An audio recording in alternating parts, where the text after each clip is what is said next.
Please welcome from our team show before the show, your moderator, give it up for Julie!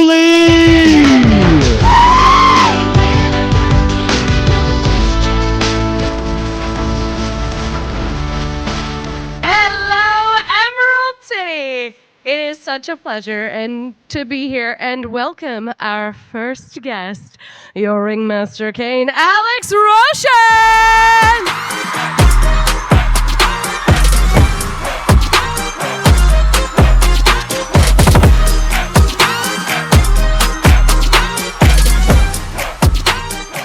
Hello, everybody, and welcome to the amazing Emerald City Comic-Con!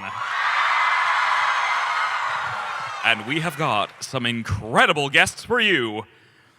First up, you can't make her worse. We have got Lizzie Freeman, voice of Pomni!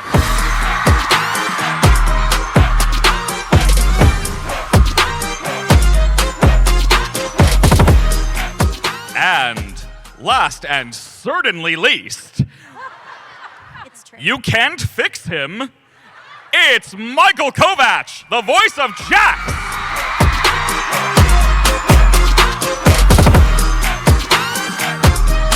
You guys are very loud. Hello.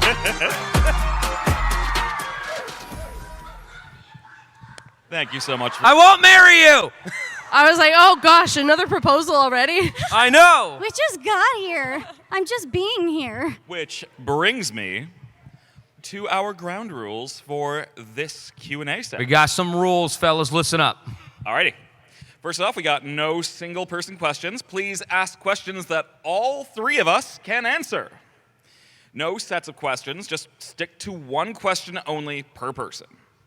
No questions about other series, so you don't need to ask us about Breaking Bad. Spoiler alert, I think it's pretty awesome. No spoilers! Episode 8 is coming out in 2 weeks. Please wait until then. No shipping questions, both fictional characters and especially not real people. Those bunnies sure are funny. I'm What? shaking my head at you. Michael, are my teeth blue? No, but your eyes are blue and red sometimes. Oh yeah, that's a bit of a thing, isn't it? Anyways, also keep your questions safe for work, and please don't come up on stage. Thank you all very much. Let's get this shindig started. Woohoo! Or, as we say in the trailer for episode 8, let's get this show on the road.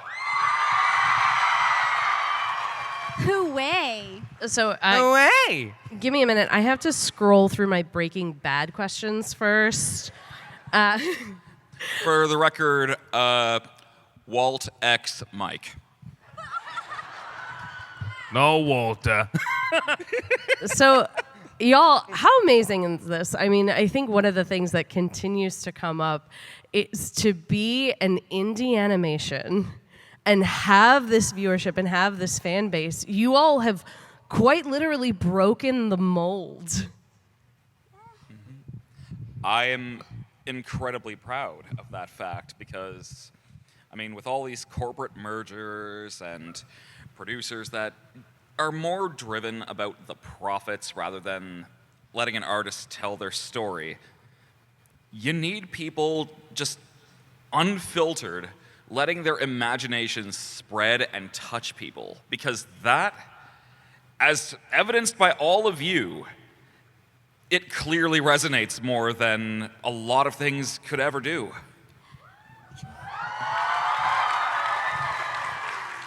And I just think it's so telling. There's been a huge gap in the animation industry, and I feel like Digital Circus and a lot of these indie shows are filling that gap for what people have been wanting out of their media. So thank you guys. We need to hear more creators' voices, and it's just really sweet that we have that opportunity now, especially, again, in an era where animation just is absolutely dead in the industry. So for us to be able to have this opportunity is just amazing. And you guys are amazing for following through all of these different shows. Murder Drones, Digital Circus, Hazbin Hotel, Hell of a Boss, all these different shows, amazing. You guys are incredible. Thank you. So we know that the trailer for episode 8 just dropped, I think like 2 days ago. Oh, yeah. Yeah, very recently. But I want to take it back to when all this started and sort of auditioning for the show. Did you have any idea what you were getting into when you saw the sides? Was there a script? Talk me through how you came to be these roles. I saw a fortune teller. They told me it would suck and that it wasn't going to go anywhere, and they were wrong. No, Goose has been a longtime friend of mine since we worked on the Has Been Hotel pilot together. And we worked on another thing called Darlie Boxman and a few other things. Yeah, some Darlie Boxman fans here. And that was incredible. Goose is immensely talented, always has made such incredible projects. Anyone know Little Runmo? Little Runmo's really good. I think that was the first thing I ever saw of Goose. Incredible. But Glitch Productions was getting, more and more people from Liam Vickers with Murder Drones, and then they were like, let's try and get Goose to do something. And obviously from there, she created Digital Circus. And I'll just start with myself, because she reached out to me a few months before the audition sides ever went out and just said, hey, Michael, can you do a Raggedy Andy impression? And I said, maybe. And it just kind of went from there. I saw the audition sides for Digital Circus, and I saw Jax was just voice claim Raggedy Andy. I'm like, oh, this is the character Goose wanted me to read for. Okay. And it all worked out on my end, which is great. I've been in touch with Glitch since about 2020. At that time, they were casting for one of the earlier projects some of you might have heard of called Sunset Paradise. And there's Sunset Paradise fans! Yay! And they were looking for someone to voice their main character, Meggie, for that show. And somebody who was already in touch with Glitch saw the character and told them, hey, my friend Lizzie would be a really good fit for this part. You should send her the audition. And they did that, and I had no idea who they were at that point. And I thought, oh, well, this show looks cute. Sure, I'll send an audition for it. And they cast me as Meggie. And because of that, I guess Glitch liked working with me. So when the auditions for Digital Circus came around, I was very lucky to get to read for it. I saw all the characters. They all looked so fun. And I was already endeared by all the characters just from looking at the sides. And I thought, well, this looks like a cute show. I bet it's going to do pretty well. I didn't think it was going to do this well, though. And I certainly did not expect to get to play the main characters. So I'm just so grateful for all of you guys for making this fandom what it is. Thank you.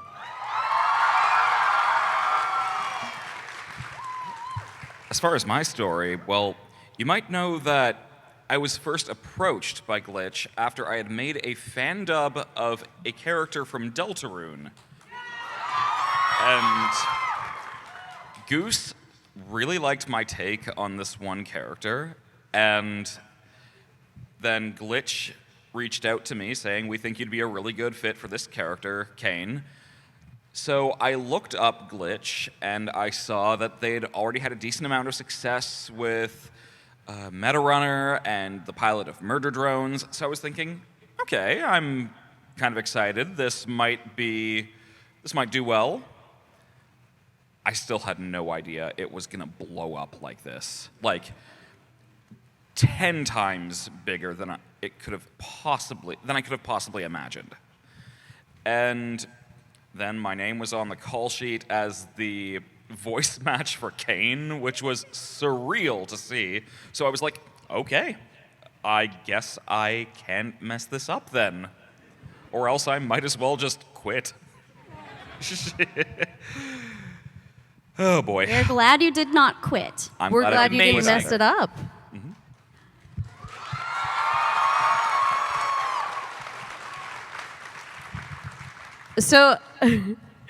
So when we talk about, you mentioned the recording studio, one of the things that just always comes across when y'all are in interviews together is how much fun you have together and how much you enjoy being together.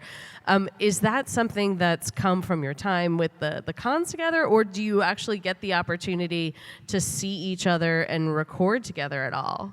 We do table reads. We get to do table reads. As of episode, was it 5? Yeah. Episode 5, the Untitled. That was the first episode where we got to ever do table reads together. Otherwise, we record our dialogue completely separately, just us and Goose, which is still really fun, but it's really cool getting to actually record, not record, but getting to read everything all together is just a really cool experience. And I feel like we did like a few cons before we ever started doing table reads, didn't we? Yep. And so we organically got to actually get to know each other from the conventions, which has been really, really, really cool. That might have been you guys, because my first con was after the table read. It was? MomoCon? Wait. Yeah. Oh, wait, then it was after the table read that we did cons. Okay, I'm mistaken.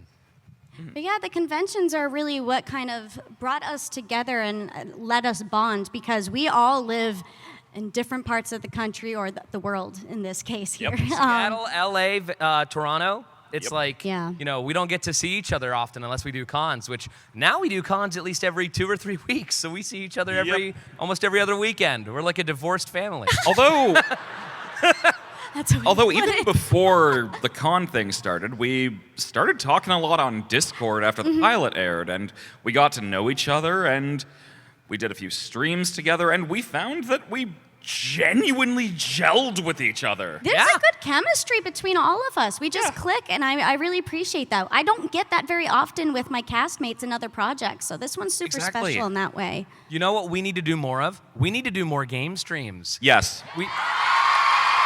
Those are always so much fun whenever we do them. I want to play Peek with you, Lizzie. We still haven't done that. Hell yeah. Yes! Yeah. Or watch me suffer while I play Repo again. Yeah. No! They're why did you always say it? so hard to plan around, but I would love it if there was like just a channel we all shared it together where we could all like stream these games and you could all like find out instantly when we are. Because we've usually just used Ashley's YouTube channel or Marissa's YouTube channel for our streams. I feel like just having something branded as totally ours would be awesome. I don't know if it'd be a good idea to make like a thing that relies so heavily on Digital Circus, but I mean, we could at least make some kind of like announcement channel on a Discord or something. I don't know. Something. Maybe. Something. We'll see. It is so evident how close and connected you all are. It's so joyful to just share the stage with all Well, of we you. actually hate each other behind the scenes, but we It's keep it true. professional. They're such good actors. You guys all watched that movie Singing in the Rain? Wow. So, we talked about how well you're connected. Has that informed when you're recording? Do you almost like have an idea of how that other person might be responding because you are recording in isolation? I would say so, yeah. I think at this point I've kind of got a good idea of how you guys do your reads and what to expect from your performances. I say that on one hand, but on the other hand, you guys always also just like exceed my expectations. The table reads have certainly helped with that too, because we Yeah. can actually kind of infer from that. It's like, okay, this is the tone, this is the attitude. We know how the episode is going. We know what scenes are serious and what scenes are interpreted as funny or humorous or something else. And so we can just kind of rely on that memory of like, okay, this is how it's going to go when we do the record. So when we were talking about sort of the audition process for the show, all of you expressed in some way a little bit of surprise at just how successful the show is. And it's so unique because we have this beautiful color aesthetic, but then we're dealing with such important emotions at times that so many people are going through right now. So what do you think it is about that show, about the show that just connected with everyone so immediately at such a grand scale? I think it's just universal. Like, so many people from so many different ages. Like, I don't know if children should be watching this show by themselves, but with parents to guide them, I think they could potentially help explain some of the more complicated emotions and subjects to their children and maybe even educate them about things like mental health or existentialism if you want to go that far.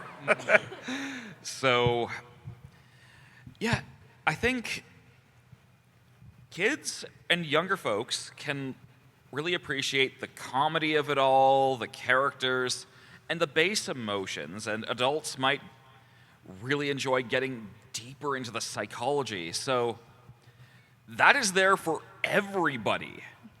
I think the show is so surreal, so bright and colorful and wacky, but despite that, it really perfectly captures the human experience. Yep. And there's just something deep in there. There's a message that people need from this show, and it brings people comfort. In Digital Circus, obviously everything is very wacky and colorful, and the characters are very interesting, to say the least. But regardless of how non-human they may look, like Lizzie just said, they're all very human at heart, even if they try to pretend they're not, like Jax. Or if they straight up are not human, like Caine. Like, Yeah. I never wanted to treat him like he was some kind of one-dimensional character because, one, it's a cartoon, it's fictional, but it just results in more interesting directions that way because it would be so easy to make Caine totally heartless, totally one note, but there is evidently a lot more to this character. He clearly just doesn't understand. And it's Exactly. something that a lot of us can relate to as well. Oh yeah, I mean, I heavily based a lot of my performance as Caine off really just being a dumb kid and teenager and young adult who was just struggling to understand people. I want to build off that, Alex, because I'd love to hear from the two of you. How did you sort of find and develop the vocal quality and the personality of your characters? I mean, really, my take on Caine was basically the same voice that I had given to the character from Deltarune, Spamton. And I just kind of dialed up the eccentricity and wackiness and dialed back the sleaze and deep-seated self-loathing.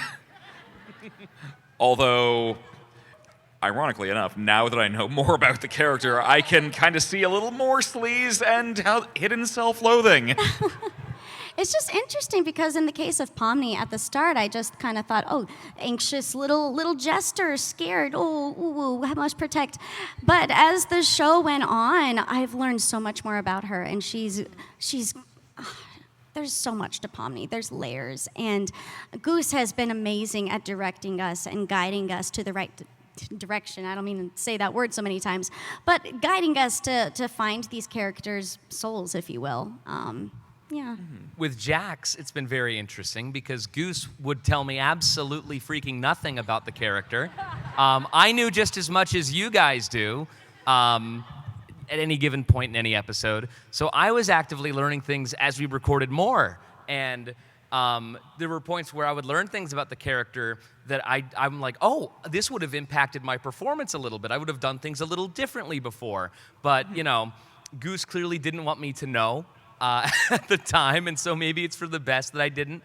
But you can really hear a difference in how I do Jax from episode 1 up to where we are now because he fluctuates a lot. He fluctuates from the first episode being a bit more sleazy, doesn't really enunciate very much, he's just kind of lazy. And then episode 2, he suddenly is like, okay, Gango, we're gonna do this and this and that. You know, he actually speaks louder again, like a real person. And then, you know, it just slowly devolves into the recent episodes where he's like clinically depressed. And you can tell that he's absolutely dead inside now. I mean, back to Caine as well, like, in episode 1, I went full wacky with him, basically, like, just, he's having fun, there's not terribly much there, he doesn't really act like a person would, but I feel like as the episodes have gone on, I've basically done a lot more where he's at least trying to be a little more casual, and yeah. It's so interesting because of the time between episodes, we get to see that character development at a level that we don't necessarily see when something has multiple episodes in a season. Mm-hmm. So with your characters, what is a trait that you maybe share with them, and what is a trait that you absolutely do not have in common? Okay, so something I share with Pomni is I like to consider myself an empath. I connect with people's emotions, and I feel things really deeply. One thing I don't really connect with her as much or relate with is she is not afraid to stand up for herself. And I love that about her. At first, I thought she was maybe going to be kind of more of a doormat character, but no, she is self-assured and she knows her boundaries and she sticks to them. And I think that's awesome. I need to be better about that. Sorry, photographer. Like, what did I do? What'd I say? Nice.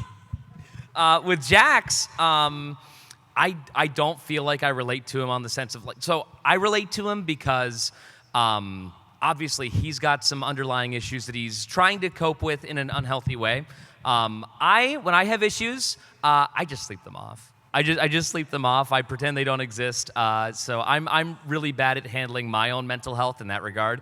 But with Jax, he does it in a way where he feels the need to be inherently mean to other people to try and make him feel slightly better about himself. I can't do that. I don't relate in that regard. Not at all.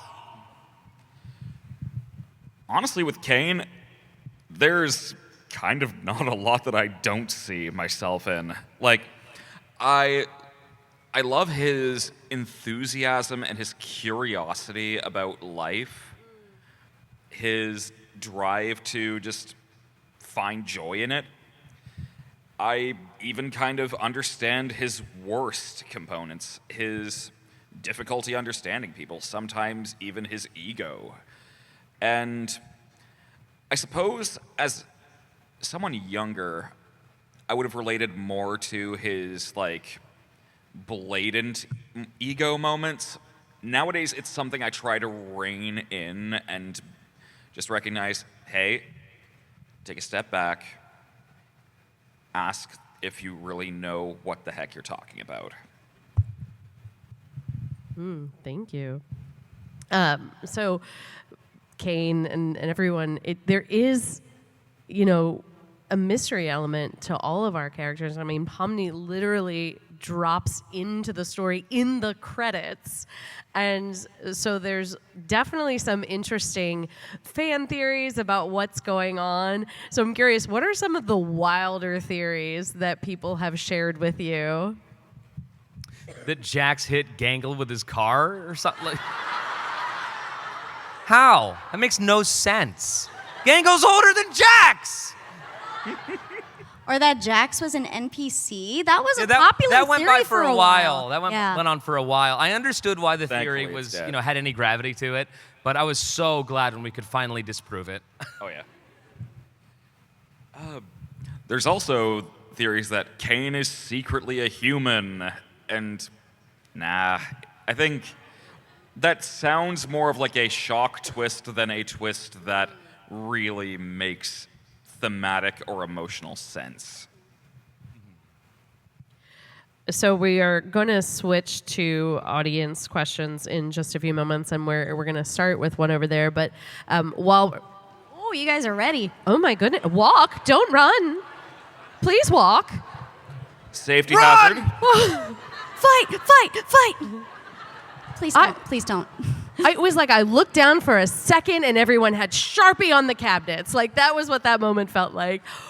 One way where Lizzie and Pomni differ, Lizzie is significantly more of a gremlin. I feel like Pomni could be quite a gremlin. We just don't know it yet. I mean, she vibes with Jax really good. See, Pomni just needs to let her walls down. I can be reserved. I have walls up, but it's when I'm comfortable. Then the gremlin comes out. Mm-hmm. That is true. Lizzie's very comfortable with us, so we've seen her gremlin. Fair enough. All right, so if we get Lizzie comfortable during this panel. I Oh, dear. know, yeah. Yeah, so everybody make Lizzie comfortable. You might talk about Daisy from Mario. I love Daisy. I also love Daisy. Everybody hide your bugles. Dude, she's best girl. Daisy, best girl, agreed? That's why they had us sing Daisy Bell, duh, obviously. Daisy, Daisy. No. The snack or the instrument? Yes. Thank you.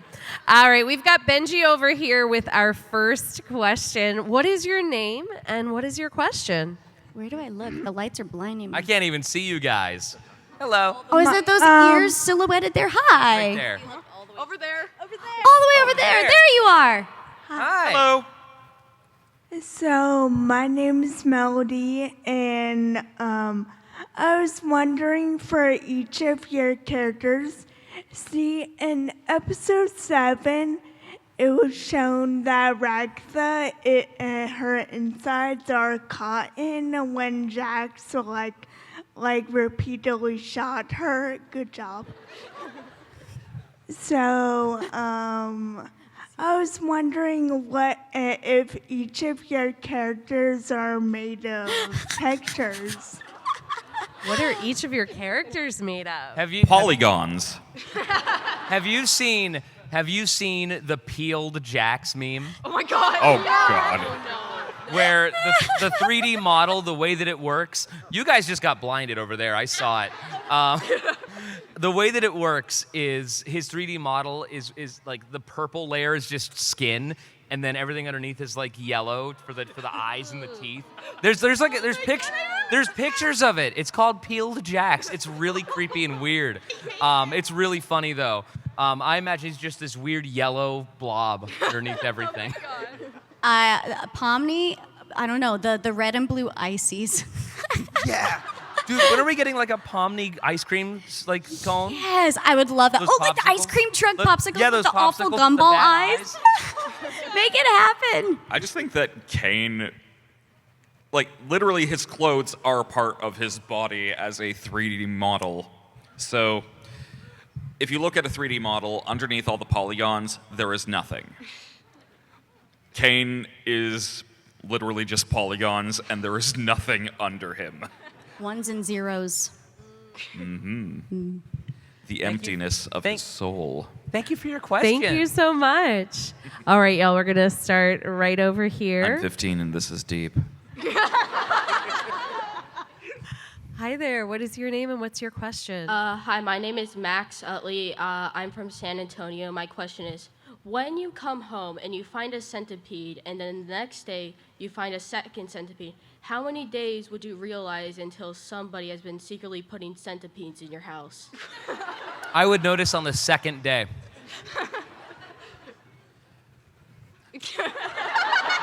But also, I'm the one putting them there. I'd probably just think, oh, God damn it, Michael. Hey, language. I'm sorry. Gosh darn it, Michael. Gosh darn it. Gosh Honestly, I just darn. assumed there was an infestation. Thank you. No problem. It felt like it really mapped the dread and the really philosophical elements of the show. Hi.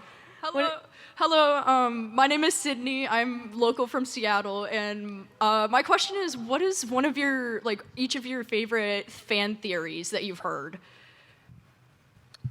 That's a tough one because we know how the show ends. Yeah, I know. I was like, if it's spoilers, you don't have to. I mean, not about the ending, just theory in general. Like, you have a theory about any particular character? I have a dumb one. This is a headcanon. Just everything we say here, these are headcanons, or not canon. I do like the theory that maybe Jax does secretly kind of like Gangle, and that's why he bullies her, like an elementary school boy. Yeah, wait, where's my Gangle? Or maybe he just wants friends, but he's maybe. too scared to, open up. Mm-hmm. Yeah.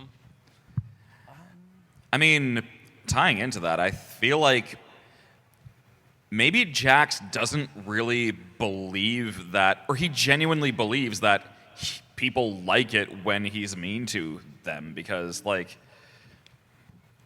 don't know, he just doesn't think this is all real. He's rejected their humanity. So. Yeah. I don't know. I can't. So I don't really look into fan theories as much. So I've kind of stayed out of it, especially since I don't want to risk anything going bad. So I haven't really looked into anything. So I don't really know how to answer your question. I apologize. Well, thank you either way. Of You guys are course. awesome. Thank you for the question. Thank You're awesome. you. You're breathtaking. You're breathtaking. Keanu sounded very drunk at that. Hi there. Hello, my name is Layla. I am, oh my God, me jump scare. I'm from Everett, which is just 30 minutes away from here. And my question is, what is the deal with that constant, I'm sorry, hold on. What is it with Jackson constantly hinting at Gangle and something with that anime figure? What's the deal with that?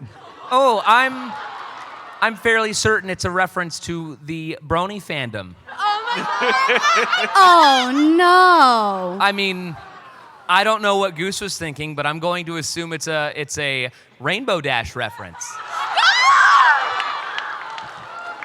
Don't Google it. I have nothing to add to that. Next. Thank you. Thank you. Hi there. Howdy. Hello, my name is Avon, and I'm from Redmond. And my question is, do you agree or do you like your characters as a person? Like, you know what I mean? No. Okay. I mean, I like Jax. I think that he's got a lot of problems he needs to work out with himself, but I think he could be a good, fun person to be around, like especially in episode 6 with Pomni. He seems like they're having a fun time. He's really cool there.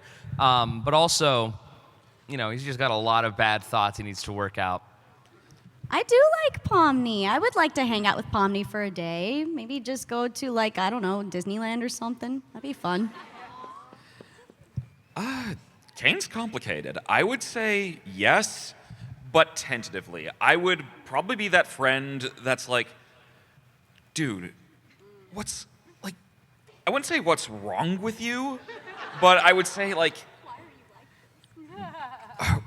did you do that? Just please, think about what you are doing, who it affects, and get a clue. Meanwhile, I'll just pat him on the head and be like, don't make me come back. Thank you. Thank you for your question. So much. Thank you so much. Hi there. Hi, my name is Hazel, and I'm from Seattle. My question is, in the episode where they are working at the fast food place, at the end when they show all the Polaroids and Kinger's riding the bull, did they have an actual plan of what Kinger was doing, or is that just a fun add-on? Goose said she thinks it's funnier if we don't know. And Yep. so I agree with that. Kinger was just having fun doing something else, and we'll never know. Oh, man. Just an entire adventure planned specifically for Kinger, just in Caine's back pocket. Maybe Kinger deserves a little fun. So Maybe he got to just ask, oh, can I do this today? Can I ride the mechanical bull? Yeah. I remember back in the day, it was a lot of fun doing that when I was under the influence. It's like Sean is here. Queenie sometimes told me I think I've had a bit too much. thank you for your question. Are there any moments from the show that when you recorded them, seeing the final animation, it hit differently for you? Oh, yeah. Very much so. I really love some of the acting choices the animators make with our characters. It's fun. Hi, Pomni. Hi, my name's Felix. I'm from Canada, and my hey. question is, if your characters had a meme that they could never let go of, what would it be? Shimmy, shimmy, yay, shimmy, yay, shimmy, yay. That's a good one. It will never leave my brain. Just random meme, any meme that we would associate with the character. Yeah. Well, I can't think of one for the character, but I'll just say one that is funny and dumb. Because I don't even know what era Jax ended up in the circus, so it'd be what era would that meme be from? Because you have to consider that now, too.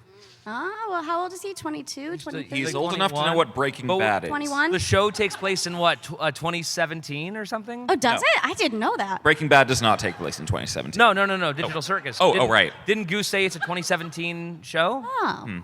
He'd certainly be old enough to know how Breaking Bad ends, because Breaking Bad's been around since 2008, but it only really got popular, I don't know, early 2010s. He would have been around for I'm a fire in my laser. Oh, no. Well, now I don't know if my answer would make sense. I was going to say the Ultra Instinct Shaggy memes. Yeah. You made me Yeah. use 10% of my power. That was a little after. You went full dramaturgy on this question. You got deep with that. We're we got to actually go into the lore. I gotta think what of year old does this show take place? Okay. What memes would the characters know? Well, shimmy, shimmy, yay, he would realistically not know then. Huh. Oh, no. You broke both of them. I hate my friends. Shut up! Thank you so much. Thank you. Thank you for your question. Thank you. Hi there. Hello, I'm Amelia. I'm from Bremerton. I have a very important question. Are you guys the real voice actors or the evil voice actors? I don't know. I'm gonna beat this guy up. I felt the air. Hey guys, I'm Evil Alex. I'm not really very excited about a lot. I'm just gonna go, home and watch some sport ball. Evil Gangle. Oh, I'm getting a request to do Evil Gangle. I'm gonna have to put on the swear filter for this one, but come on down to my bodega, buy my totally not expired chicken parm sandwiches. They're Get a grind. They exist. I want to be clear. I'm not qualified to break up any fights, fake or otherwise. Oh, it's okay. We beat each other up all the time. Perfect. Yeah. Take that, internet. I take back what I said about. No, you are a family. Yeah, that qualifies it. No, we're not friends. We're family. Oh no. Hi there. Joke's on you. We're actually both. Hi, I'm Jessica from Bremerton. My question is that the show and some fan songs and even the charity streams that you guys do have so many fun vocal stems. And I was wondering if you have any that you say like every single day. Maybe not every single day, but I think my favorite thing in a fan context that I have personally ever uttered. What? I wasn't prepared. I'm fine. Oh my god, I'm so sorry. We're fine. We're fine. Good thing he put the mic down. For context, that was from the second visual novel stream, if you guys have seen that. If you know, you know. Caine says something very un-Caine-like. I have one from the fast food stream that we all did. Which you didn't do, Alex, sadly, but Yes, we all did. we all did. Me and Lizzie did. It's just Jax. It was just me saying it, but like people have made animatics of it with Jax. It's like I'm being such a helpful little guy. But there's also the one where it's like, woo, that's a lot of ketchup. Oh my god. Oh, those are good. I love all of those bits. I want to do another game of that. That game was so fun. The first one has very big, you can shut up now. Yeah, right? One of my favorite ones from the fast food stream was like, you guys were just being naughty. I'm not going to repeat what you guys were doing, but then there was just a moment, and then I go, I am thoroughly uncomfortable. I don't. Me and Amanda, where it's like, You, Amanda, and Marissa. I've been so good. Stop it! Just doing a deep, sensual voice. And all of them were doing that. And I'm like, no. I need an adult. Intermission time. So it's time for our next question. Yes. What do we Thank you. have? Lay it on me. Hi there. Why Nice to see you. is this happening? Because it's fun to make people uncomfortable sometimes. I made a mistake. Hi there. What's your name and your question? Hi, my name's Luke. I'm from Spokane, Washington. First of all, I just want to say thanks, Michael, for the autograph 3 days ago. Give it back. You can't have it anymore. No, you're good. You're welcome. Okay. Also, my question was, if you were all like put into the circus, what would your character designs be? I would probably be like an early 2000s Lego Technic or Bionicle design. I've thought that mine would maybe be some kind of cute baby doll of some kind. Yeah. Oh. Dude, honestly, the more I've thought about it, I want to be something webcore. I don't know what, but some like little AOL instant messenger guy. I don't know. You'd be Clippy. Dude, Clippy, Oh that'd be my God, awesome. yes! Yeah, I'd love that. Okay, thank you. Thank you. Thank you. Hi there. Hey, I'm Leah. I'm from Issaquah. Thank you. So I think one of the best things about the show is just how ironically human it is, and how even though there is the wackiness and it's so bright and colorful, like has been discussed all day, it is just such a real feeling show. I feel like everybody can find a character that they relate to. She's just like me for real.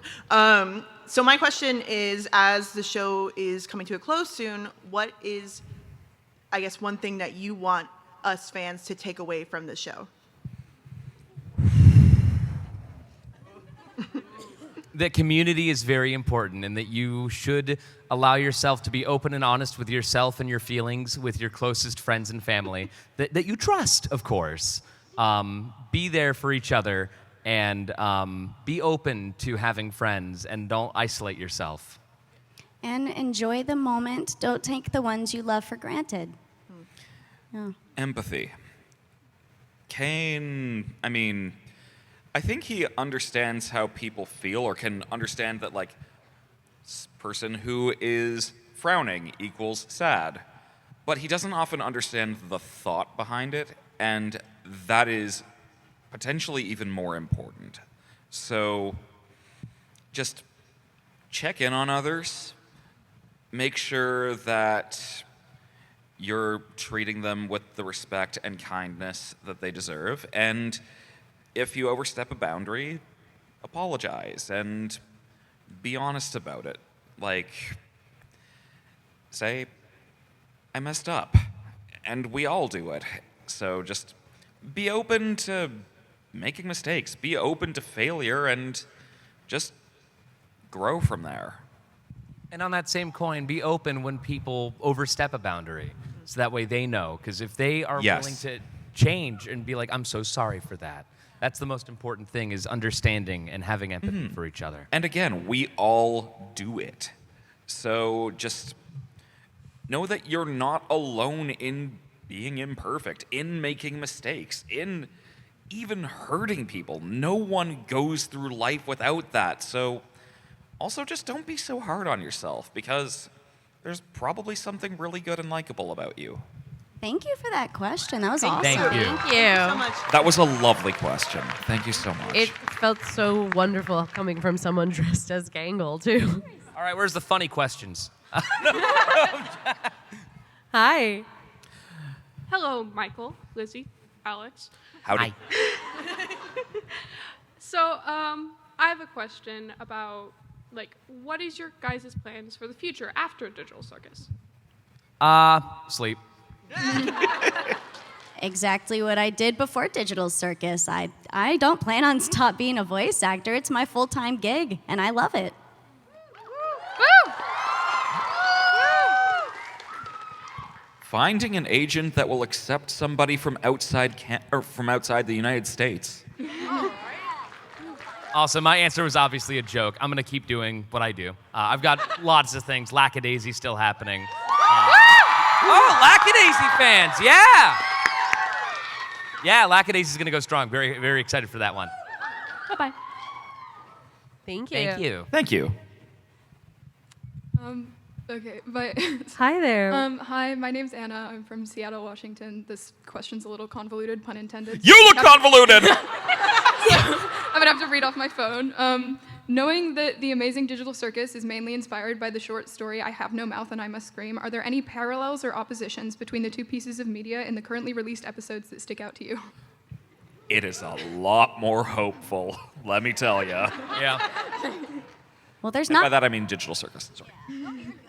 There's not really a Pomni in I Have No Mouth and I Must Scream. There is not. There's not. So her just being in Digital Circus completely changes the dynamic. Yep. Yeah, I mean, I feel like with I Have No Mouth and I Must Scream, certainly a lot of inspiration came from it, but I don't think it's trying to have the same exact story as I Have No Mouth and I Must Scream. It's just, inspired by that idea of, there's this AI, which in I Have No Mouth is Am, and in Digital Circus is Caine, and Am is obviously hateful, like, I hate you. Whereas Caine is just like, I love you guys, let's do for you. If anything, he's full of too much love, and he just doesn't know how to give it correctly. And as far as inspirations go, yeah, it's not a one-to-one adaptation, because there are plenty of other sources I can imagine Goose has pulled from. And I was talking with someone the other day about this. Does anyone here know the short story, or play rather, No Exit by Jean-Paul Sartre? I can imagine that is also a huge inspiration, because it is, or it might even have inspired Harlan Ellison with I Have No Mouth and I Must Scream, because it's a play, for those who don't know, about 4 people who are in hell. And they are just in a room, and they're learning about each other's lives and their quirks and their awful, awful personalities. And they end up with the impression, the final thesis being, hell is other people.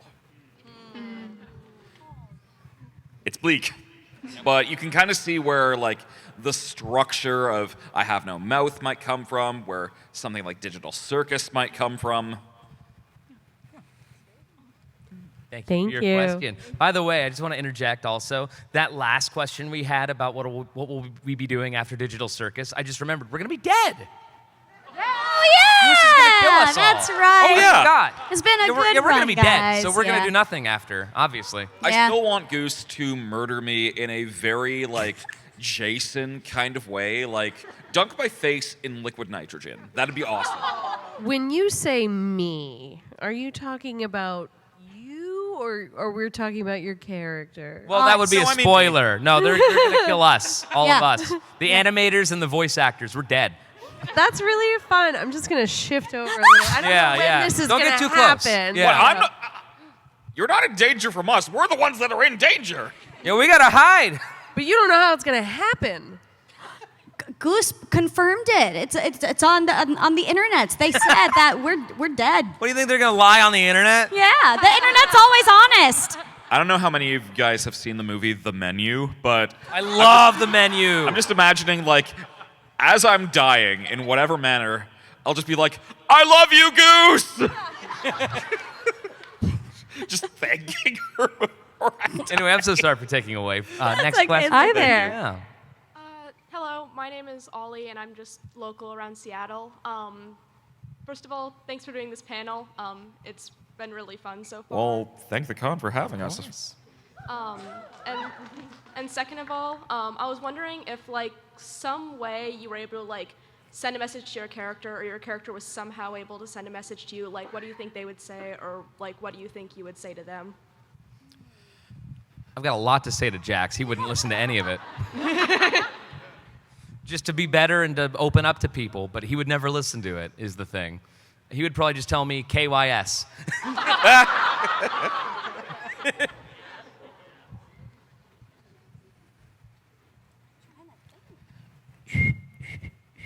I can't do it the way you do. All right, I'll... So awesome. While you're thinking about it, I would say to Caine, get a clue. I love you, buddy, but you need to be better. You need to understand how people work. I'd try to have patience with him, though. Although, much like Zubul, I feel like he'd probably respond with something like, hey, Alex, beavers mate for life. I don't know. Maybe I would let Pomni know that, like, it's okay to open up to others too. I mean, she's been pretty comfortable opening up with others. I guess I would just keep encouraging her to keep doing her thing and to keep trying to connect with everybody. Thank you. Thank you for your question. Hi there. Hi there. My name is Maya. I'm from Spokane, and my question is ratherly stupid, but what do you think your character's shoes would be? Not the canon ones. Well, Jax just has paws, but what shoes would they wear? Hand-me-down Skechers that, like, were dirt cheap that nobody cares about. Probably like the laces are all messed up and everything. Probably tucks the laces in, doesn't even bother tying them. I feel like when Pomni's home and just chilling, maybe she would be one of those types of people that wears really comfy Crocs. I don't know, but like out and about, I could see her wearing kind of, how do I describe those type of shoes? Not like tennis shoes, but almost somewhere between tennis shoes and dress shoes. What do you call those? I don't know. I think Caine wears Tims. Yeah. I don't know what Tims are. Timberland. You don't know Tims? No. They're like boots. I think Caine, I mean, out and about, I think he'd try to wear something fancy like dress shoes. Yeah. If he was trying to entertain somebody, I think he'd try wearing like big dumb clown shoes. But I definitely had canon that in private, he wears fuzzy bunny slippers. Yeah. You know who Caine Your probably is shoes. like in real life? Is like Review Bra. Do you know Review Bra? No. The report of the week. He does fast food reviews. Caine would dress like him. He just wears suits all the time. Okay. Yeah. I could see Pomni rocking shoes like this, honestly. All right. Thank you so much. Thank you. Thank you. Hi there. Hello. My name is Maddie. I am from Coeur d'Alene, Idaho, and this is for the host from the very beginning. We do exist, by the way. With the show ending this year, I'm actually really curious. What are your guys' favorite quotes from characters that are not your own? I'll let you take the King one that I know you'll love. I'm right behind you, aren't I?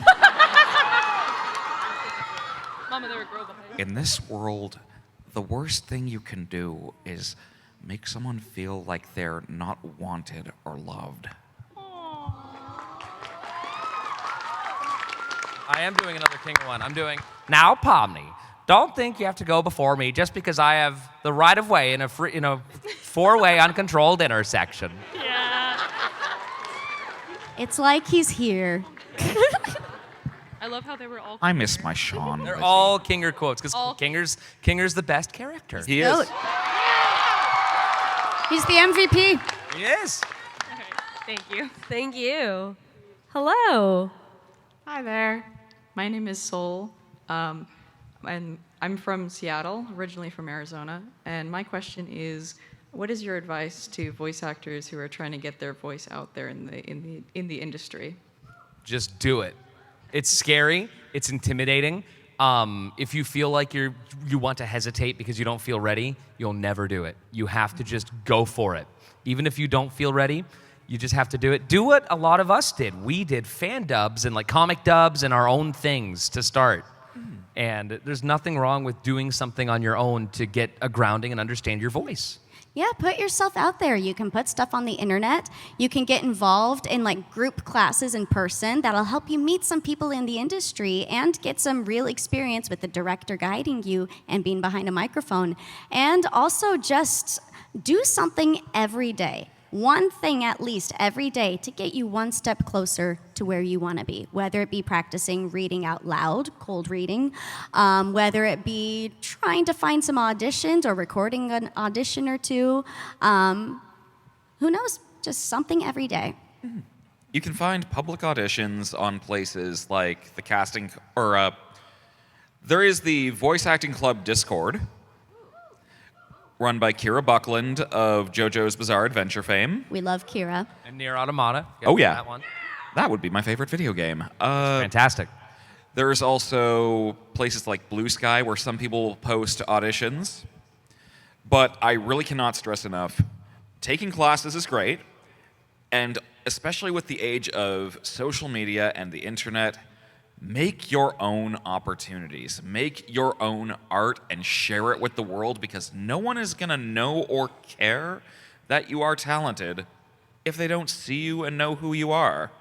The whole reason I got into Digital Circus was because Goose liked a silly fan dub of mine and thought, hey, I know a guy who can do the voice that I'm looking for. On that note, the whole reason I got my first ever real voiceover gig was because I did a My Little Pony impression and put it on YouTube. I did Sonic the Hedgehog fan dubs. Yeah. Just do something. Where your passion and your creativity and your love of media and art and games and cartoons on your sleeve. Eventually, you will find your people. Thank you. Thank you. Thank you. Hello, my name is Kit, also from Coeur d'Alene, Idaho. We're multiplying.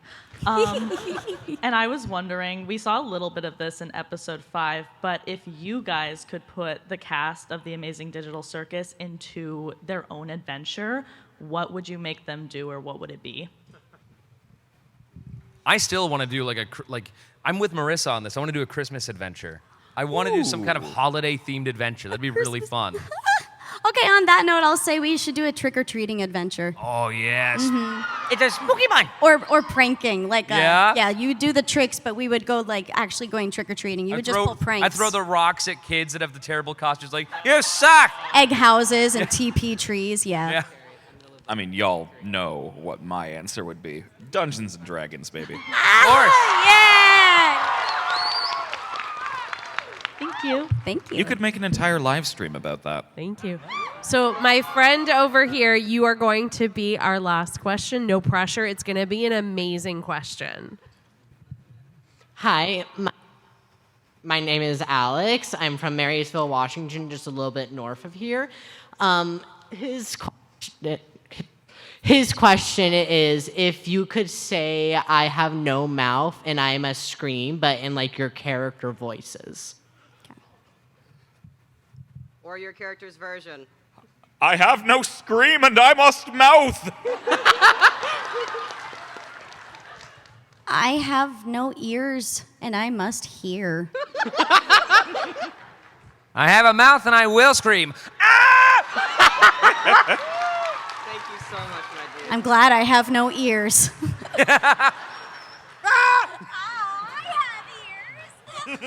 So y'all, thank you so much. So y'all are going to be signing after this, yeah? Not you. I'm going to go, but these two are going to be here a bit longer. There we go. So to close things out, just one word without spoiling it, one word for you that represents episode 8. No spoilers. Fun. That's what Goose said. That's the only word we're allowed to say. Surprise, because they don't know what's going to happen. It's a surprise True. for everybody. True.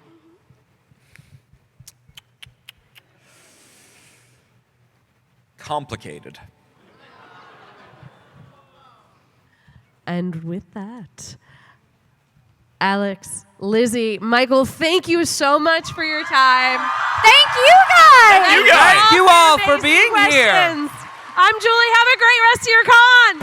Have fun, guys. Woo!